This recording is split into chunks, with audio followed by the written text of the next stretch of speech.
Isa ang palabas na ito sa pinanood ko nung medyo bata pa ako. Sa isip-isip ko makatutulong ito kung sakasakali na malagay nga sa bingid ng panganib ang buhay ko. 2007 unang lumabas ang artikulo laban sa sinasabing fake na show na ito. Ngunit gaano nga ba katotoo na hindi totoo ang itinuturo nitong si Man vs. Wild? Episode 5, Season 1. Sa artikulong ito isinulat ang mga kabayong ipinakita sa kuhang ito ay hindi totoong mga wild o yung mga tipo na mailap na mga kabayo. Ang paglalakad din nitong si Bear Grylls di umano sa aktibong bulkan ay gawa lamang sa smoke machine na kanilang inarkilahan upang magmukha na may usok siya na nilalakaran. Isa-isang hinimay ng mga tao kung gaano nga ba katotoo na hindi totoo ang sinasabi ni Bear Grylls. Sa isang artikulo may nakasulat na nagsasabi na si Bear Grylls ay isang tagapagligtas na sumo-shortcut. Ito ay isinulat ng ika-24 ng July ng taong 2007. 4 na araw ito matapos ang unang season ng biglang sikat na palabas. Ang kakaiba sa sumulat ng artikulong ito ay isa sa mismo sa team ni Bear Grylls na si Mark Winner. Si Mark ay kasama sa mga consultant. Sa madaling salita, kasama itong si Mark sa nagpaplano kung paanong gagawin ang buong show simula pa sa umpisa. Ayon sa artikulo na isinulat mismo niya sa episode na nasa bundok sila ng Sierra Nevada. Kung napanood ang episode na ito, dapat si Bear ay natutulog sa ilalim ng isang malaking bato sa gitna ng napakalamig na gabi sa disyerto. May pasiga moment pa ito para daw manatiling mainit ang kapaligiran at upang protektahan ang katawan laban sa lamig ng disyerto sa gabi. Ngunit ayon mismo kay Mark na sumulat nga ng artikulo ni hindi nasayaran ng alikabok itong si Bears ng gabing iyon. Ito ay dahil matapos ang taping natutulog ito sa isang pangmayamang resort na tinatawag na ang Pines. Sa resort na ito kompletos rikados ang pasilidad.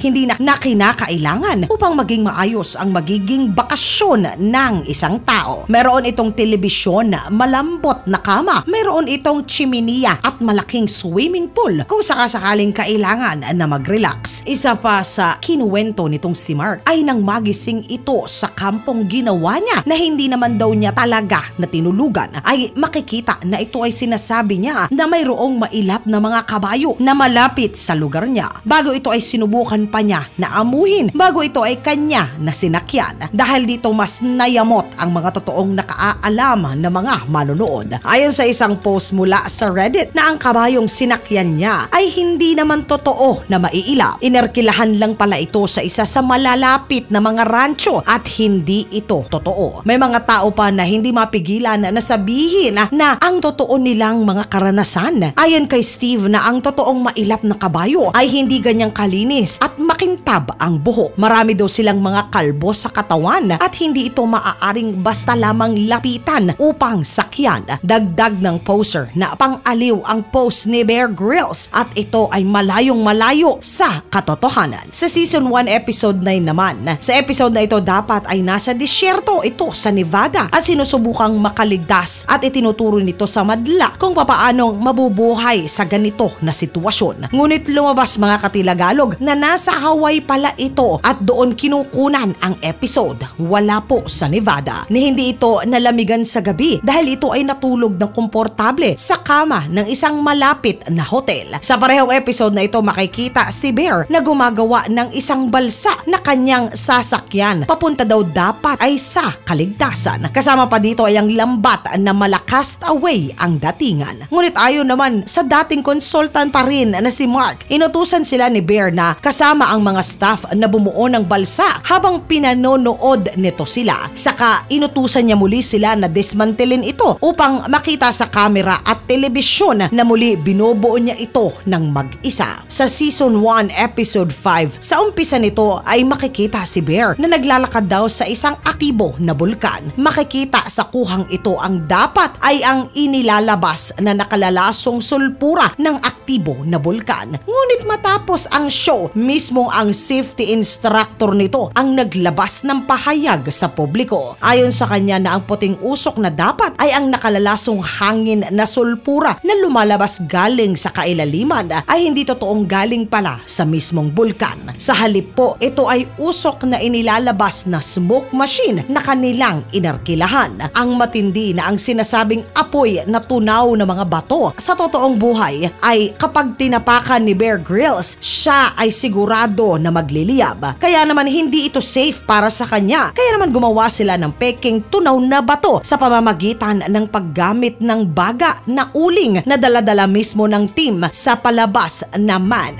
vs. Wild. Dagdag ng mga advisor na ang totoong sulfur dioxide daw na uri ng hangin ay walang kulay at lalong hindi ito makikita ng mata. Kaya naman kailangan nila ng mga makina upang makita ang usok at maging dramatiko ito sa harap ng kamera. Sa parehong episode, ipinangalanda ni Bear Grylls na ang kalagayan niya ay napakalayo sa sibilisasyon at ang pagtawid sa hating ito ay delikado dahil na rin sa tindi ng mga init daw ng mga tunaw na mga bato. Kaya naman himala daw na may nabuo na tinatawag niyang tulay na gawa sa natuyo na lava. Ngunit pinabulaanan na naman ito ng isa sa mga taong talaga naman ang trabaho ay alamin ang totoo tungkol sa mga bulkan. Ayon sa kanya, peke itong ginagawa ng Man vs. Wild. Lumabas na naman kung papaanong nagawa ang pagtawid nitong si Bear Grylls sa lava at ang matindi ay ang crack na sinasabi niya ay maikling linya lang pala. Hindi rin siya nasa kawalan kundi katabi mismo ng highway na sandamakmak ang dumadaan na mga sasakyan.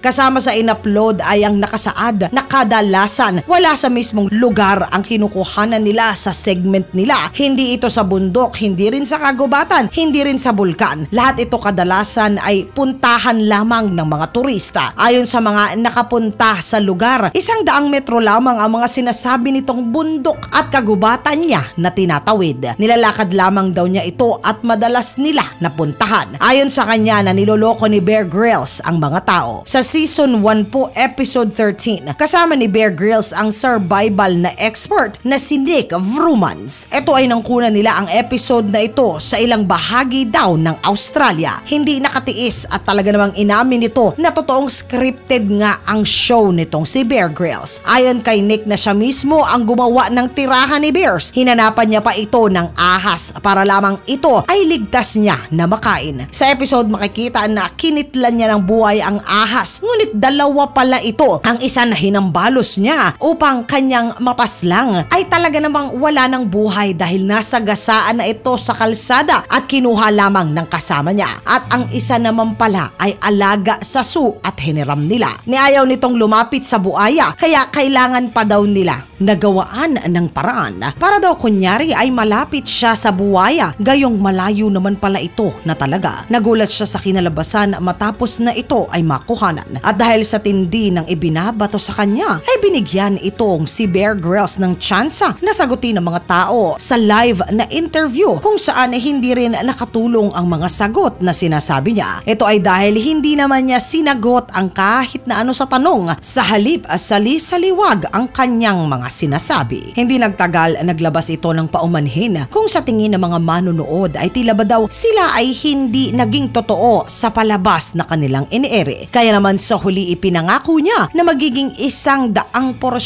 ng magiging totoo na daw sila. Ngunit tila ba huli na wala nang naniniwala sa segment na ipinalalabas niya. Isa sa mga nag-comment ay nagsabi na kung meron itong nais na makasama sa isang lugar ay walang iba kung hindi itong si Bear Grylls. Dahil malamang daw nakasama nito ang kanyang buong grupo at malamang na malibre pa siya ng hotel na kanilang titirahan. Ngunit mas lumala pa ang lahat nang sa isang episode makita na si Bear Grylls ay pinipiga ang dumi ng isang elepante at iniinom ang tubig na laman nito. Isang totoong survival na eksperto ang nagbigay ng reaksyon dito. Ito ay ang Canadian na si Les Stroud at kanyang sinabi sa kanyang show na Survivor Man na lahat halos ng itinuturo sa palabas ng Man vs. Wild ay hindi totoo. Peke ang lahat na ito. Imposible daw na mapiga ang dumi ng elepante at saka inumin. Ayon sa kanya na malamang na binasa muna ito ng bote ng tubig ng crew bago kinuhanan ng kamera ang ginagawa niya. Dagdag nito na kung gagawin ang mga tinuturo ni Bear Grylls ay malamang na mas mapapasama pa ang isang tao lalo na sa oras na kritikal ang kinalalagyan na sitwasyon. Kaya mas maigi daw na wag daw itong gagayahin at wag na gagawin.